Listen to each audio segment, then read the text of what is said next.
Ladies and gentlemen, if you're new to listening, please like, comment, subscribe so I can feed my children. I don't have any children yet, but, you know, my future kids. Anyway, I figured I'd make this video. I got this new little weird setup going on. I figured I'd make this video to, you know, go over my experience owning a tuned TCU, ECU, X3M for the past, how long has it been tuned? Probably 6 months at least. Downpipe, full exhaust.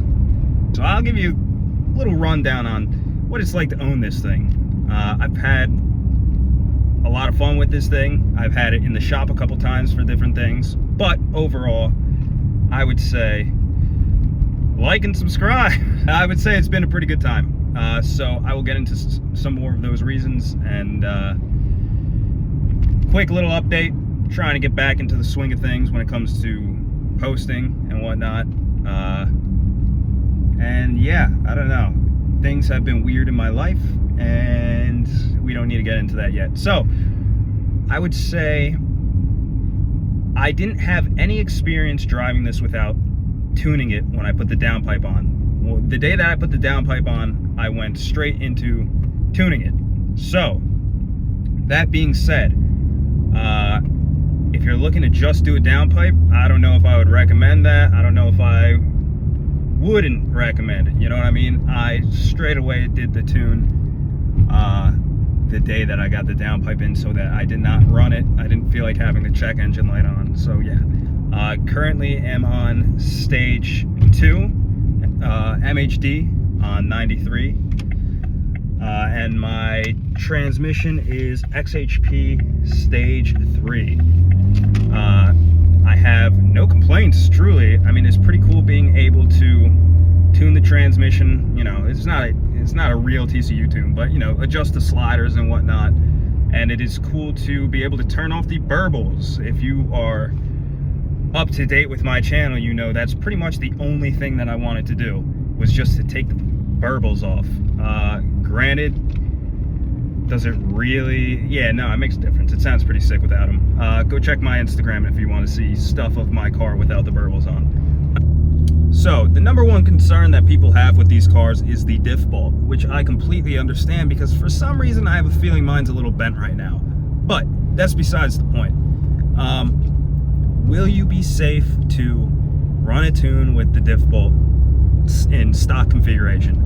Yes. I mean, I'm doing it right now. Sure. Do I think I have to do... I fucking talk like a fucking idiot. So, sure. Okay. Should you? Eh, probably not. You should probably do it first. Can you? Yeah, absolutely. I am on the stock diff bolt. My car has 58,000 miles, and I've been tuned for the past at least 8,000 of these miles, because I tuned it right as I got out of warranty. And you get to do that every day, which is fun. But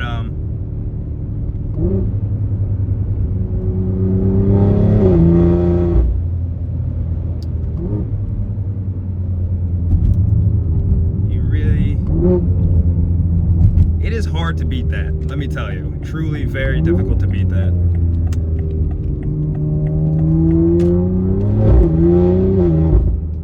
So, getting into it.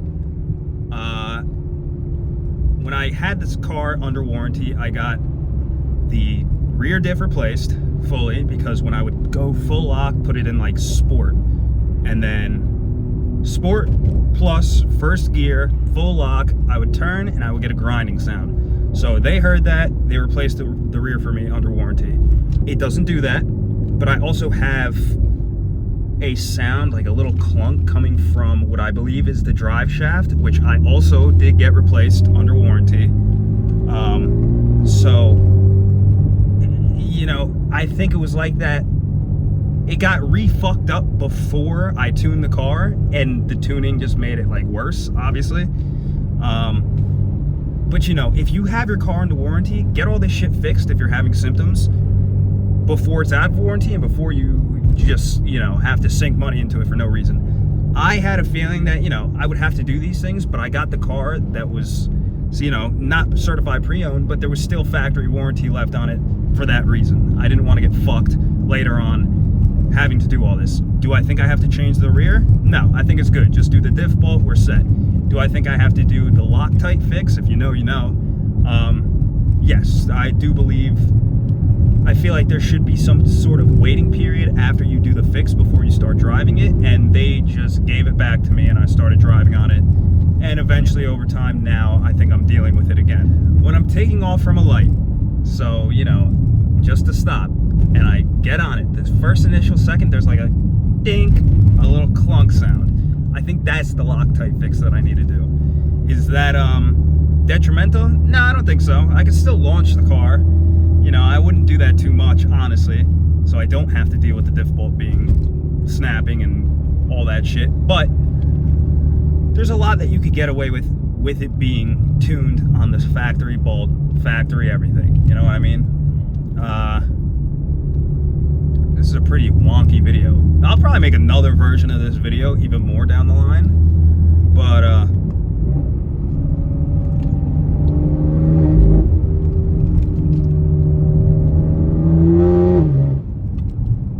sounds great.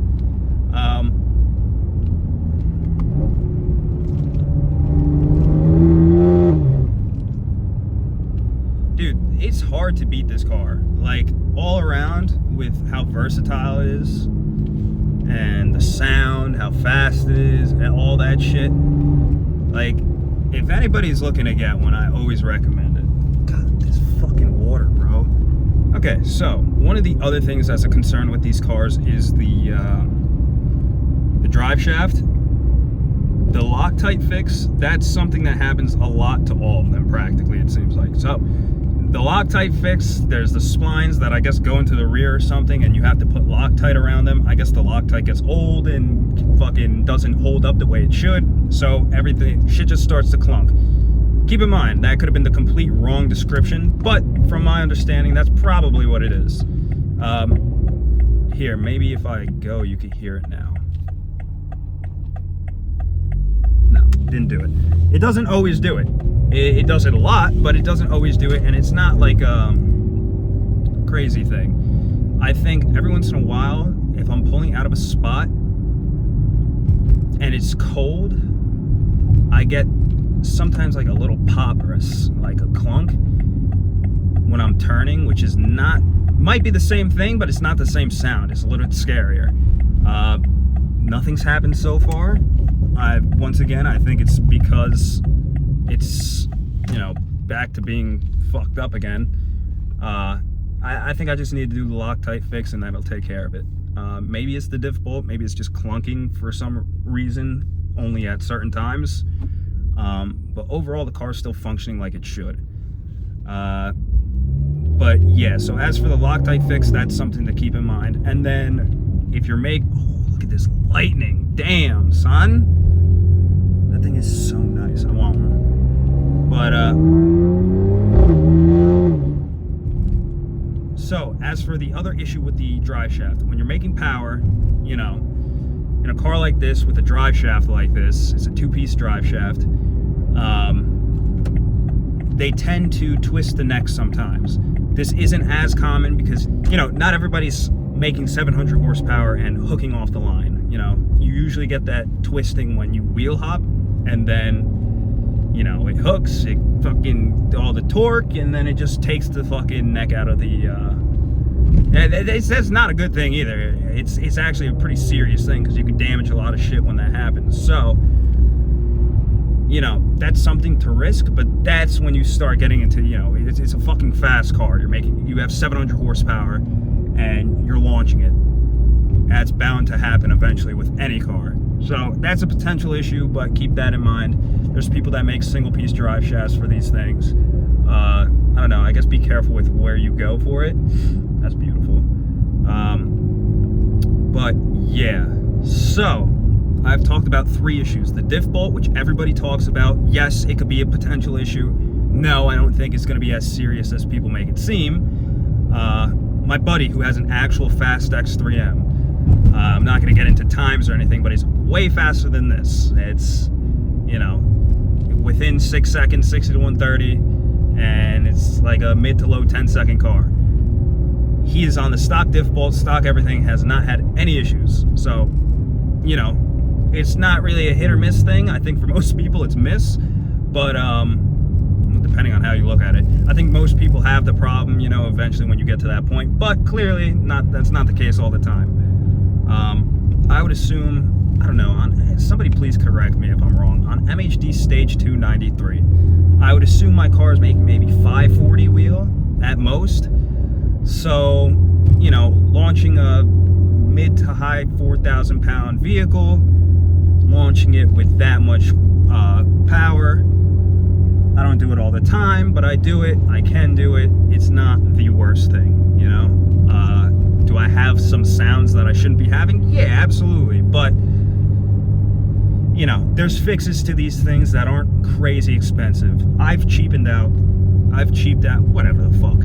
I've cheapened out on everything for this car as much as I could. But when you're getting a car like this, you should expect, you know, you gotta spend money sometimes. These cars aren't perfect.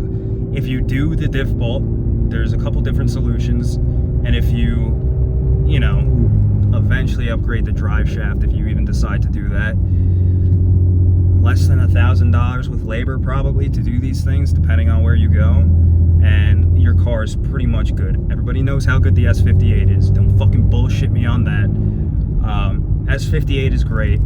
The transmission is great. There's no real thing that I can say that's a consistent problem that people worry about with the drivetrain, as in the engine and the transmission. There is no problem, genuinely speaking, because I've owned this thing for a while. I'm in Facebook groups and shit like that. There's like no real consistent problem with either one of those two very important things, obviously. Same with the turbos. These cars are going very fast on stock turbos, stock engine, stock transmission. So if you have a tuner that knows what they're doing and won't blow your fucking car up, then you're pretty much good, honestly. Especially if you're on MHD or fucking BM3 or MG Flasher. If you're on OTS maps, like, you're good. Like I said, the diff bolt is something you pretty much always have to worry about, even on a stock car. But it's not that big of a deal. I'm still chilling with this thing. I do burnouts every once in a while, and we're good. But I really don't have anything else to say negatively. You know, the car is, like I said, full exhaust with downpipes. It's straight piped. It's loud, but you could turn the cold start off, and it's like a normal car. Just a little louder, but it's for the most part a normal car. And you know, you hear it when the valves open up at that certain RPM. Like, that wasn't even like that open. You can kind of hear it. You can hear it start to crack, and like, you'll hear it in a second. I'm gonna do it now. It sounds so good. It's loud as fuck, but it sounds good, which is the big difference.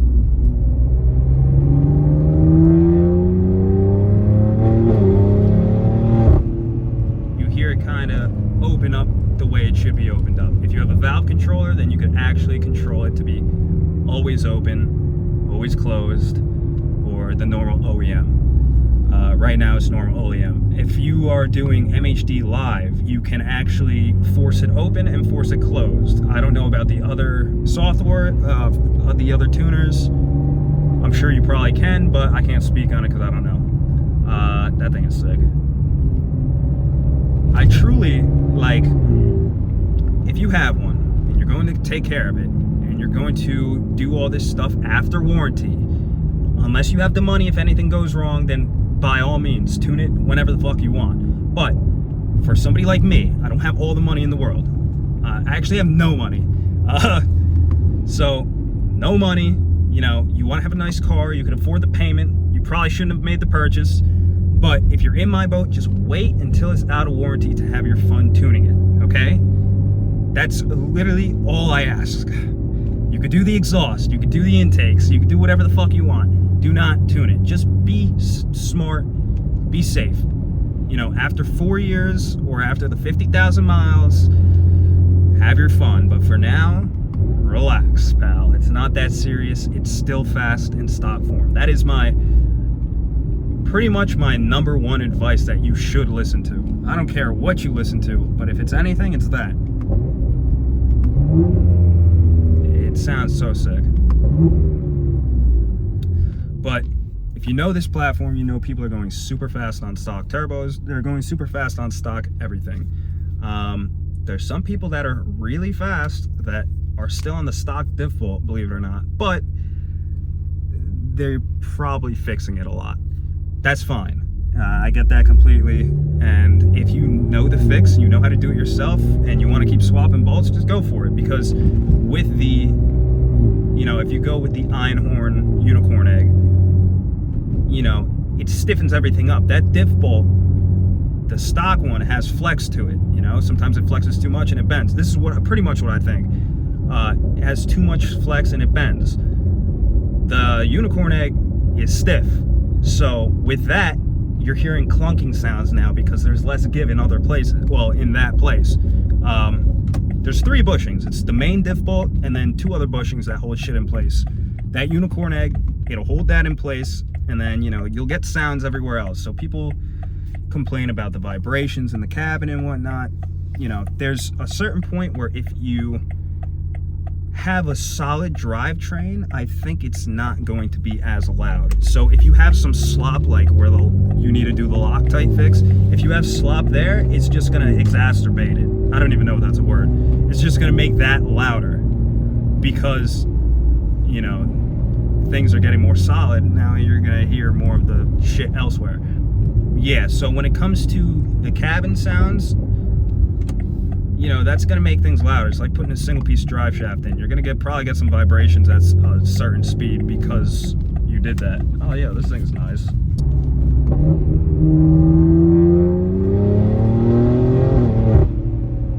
It's not slow, bro. Even on just a normal stage 2 OTS map. Like it moves. I don't really want to maybe I'll make a separate video on this. I don't really want to get into the tuning side of things and what you should do, what you should go with, because it ends up being personal preference. Like, I'd say maybe if you're looking to just stay OTS off the shelf, with the tuner's own software, like, maybe MHD, but even at that, it really depends on what you're doing custom tune wise and what your tuner that you want to use, what they like to work with. At this point, every fucking tuner should work on everything because, why not? I mean, hey, if you have your niche, you have your niche, whatever. But I think most tuners should probably tune on everything. I went with MHD because, yeah, I'm pretty sure the tuners that I want to work with, or the tuner that I want to work with, yeah, he does shit with MHD. MHD is really good, so that's all I'm going to say. But maybe I'll make a separate video down the line. But once you start doing things like the diff bolt, depending on which solution, like I said, the Einhorn, yeah, it gets a little bit more race car-ish. You could do the Vargas lockdown kit. I feel like that's probably going to make it pretty race car-ish. And then there's Ryan Monard, I forget his last name, but he is kind of an independent that makes a solution as well. He makes the diff bolt and then the 2 bushings. That's probably what I'm gonna go with. I feel like that's like a nice street race mixture. Unicorn egg is pretty much, street, but really race car-ish. I think Ryan's solution is pretty. Oh, and then there's Clint also. Clint has like a sleeved bolt also that you take the stock bushing, I believe, and you just put the bolt with the sleeve in. And I personally don't know anyone using it, but it seems like it's pretty good also. But I think I'm gonna go with Ryan's solution because it's all polyurethane, I believe. The 2 bolts, the 2 bushings and the main bolt, yeah, I think it's all polyurethane, and that's a good, that's solid. I believe the unicorn egg is a straight solid bushing, maybe with a little polyurethane for a little bit of give. But yeah, I would say I like Ryan's solution. Everybody goes with the unicorn egg, so there's different solutions for these things. But even on a stock car, like, you risk bending the bolt for some fucking reason. I don't know why. So just keep that in mind. is getting to be a long video of me just yapping, but I kind of want to give a lay of the land because I actually have experience with some of these things. Like I said, I don't know, you don't tune the car once it's out of warranty if you're looking to do that. You'll have fun. You don't have to worry really about blowing the don't really have to worry about blowing the transmission, the motor, the turbos. You really just have to worry about the diff ball, you know. Or if you're really dig racing this thing, yeah, okay, you have to worry about twisting the drive shaft. But that's really once you get to, you know, custom tunes and shit. You know, your ethanol content is reading at least E50. No, that doesn't matter at all. But, you know, once you're making power, I love this thing. I don't really know what else to say. I kind of hope this helps. I'm trying to think of anything else I could bring up. But so far, since owning this thing tuned, I've had so much fun with it. You should really go and check out my Instagram, and you can see some more of the fun that I've had with it. I'll fucking put my Instagram here and here at the same time. And I'll make more videos like this. I'm gonna try to be more consistent, but hopefully this video helps some people. My overall take is, once it's out of warranty, if you have the desire to tune it, you want to tune it, yeah, go for it, dude. You're gonna enjoy it. Tuner, like I said, doesn't really matter. It doesn't fucking matter. I hate when people say that shit. It really matters when it comes to what you're looking to do. If you're just staying OTS, figure out what you like more. I don't know. I think MG Flasher and MHD have more aggressive OTS maps, but at the same time, it also doesn't really seem like it. It seems like they're all running pretty good times. So, you know, there's that.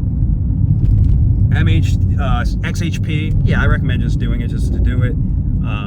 I think it's probably healthier for the trans because it kind of, you know, meshes everything together smoother. So that's probably pretty important. And JB4, there's cars that are going fast with JB4s, bro, so don't sleep on that. Would I recommend that? From what I hear, probably not, because it's almost like a boost fooler type thing. It's like tricking the ECU into reading certain things, so it goes fast. It doesn't seem the safest. Hey, yo, I'm probably gonna toss this in just randomly because I thought about it after. So, the fuel mileage on MHD, stage 2, dog shit, bro, not gonna lie. Dog shit. It's not much better. It's actually way worse. Expected to go down at least a mile per gallon. I think factory, I was probably getting a little bit more, and this is also due to driving like a dickhead more now, but it really is the tune and shit. I probably got 17 miles to the gallon factory. Now I'm getting hopefully like 15. So, you know, I'm at I'm filling up at least once a week. So once a week, and I'm like, need to. So yeah, other than that, can't really think of anything. My video cut off because my phone storage ran out, even though it's not out. So I don't know, I can't really think of anything. The more I think about stuff, I'll throw it in here. So I'm gonna go get my hair cut and hopefully not look like shit for too much longer. And yeah, that's all I got. So I'll make another one of these eventually. And yeah, so tune it once it's out of warranty. That's basically my viewpoint on this, is just wait for the warranty to be up and then tune it.